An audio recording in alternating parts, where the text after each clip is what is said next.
Hello and welcome back again to my YouTube channel, The Mommy Jaja Vlogs. For today's video, magbabahagi ako ng pampaswerte ngayong ang Cinnamon Abundance Ritual. Ito ay ginagawa sa unang araw ng buwan.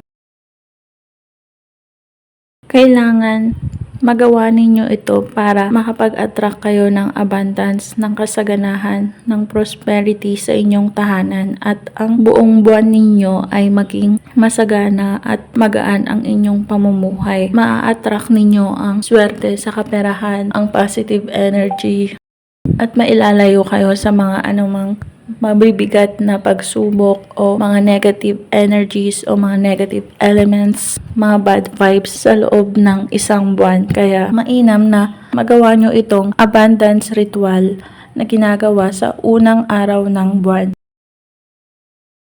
Ito ang tamang araw na paggawa ng abundance ritual na Cinnamon Abundance Ritual.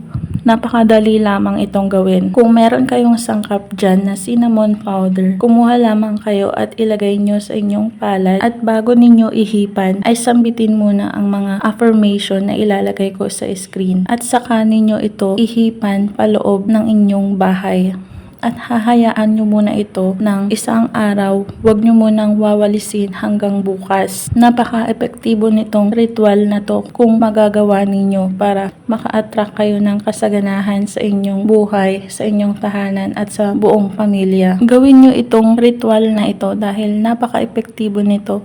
Kung hindi nyo pa nagagawa ito ay huwag na kayong magpatumpik-tumpik pa. Huwag nyong palampasin ang araw na ito na hindi ninyo nagagawa ang ritual na ito, ang pag-ihip ng cinnamon powder paloob sa inyong tahanan. Tumayo ka sa labas ng inyong bahay at ihipan mo ang cinnamon powder paloob ng inyong bahay sa may pintuan at sambitin mo ang mga chant o affirmation na nilagay ko sa screen para maakit mo talaga ang kasaganahan sa inyong tahanan at sa inyong buong pamilya para hindi na kayo makaranas pa ng kahirapan, ng alat sa pera. Magiging masagana talaga ang inyong buong buwan kapag inyo itong nagawa. Mararamdaman mo na bigla kang magkakaroon ng pera.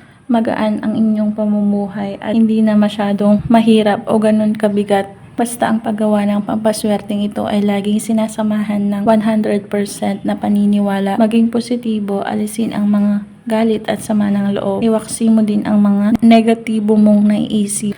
Ngayong umaga ay huwag mong palampasin na dapat gawin itong Cinnamon Abundance Ritual na ito. Tandaan na ang mga ganitong pamamaraan ay magsisilbing gabay at pampaswerte lamang. Tanging ang ating pagkilos, pagsisipag, pagtsatsaga, pagdiskarte at pagtatrabaho at lalong-lalo na ang manalangin sa Poong May Kapal ang siyang makakatulong sa atin para tayo ay umunlad at magtagumpay at matupad ang mga pangarap natin sa buhay na yumaman. At kung nagustuhan ang video ito, mag-like at mag-subscribe na para maging updated sa mga next video na i-upload tungkol sa mga pampaswerteng bagay-bagay.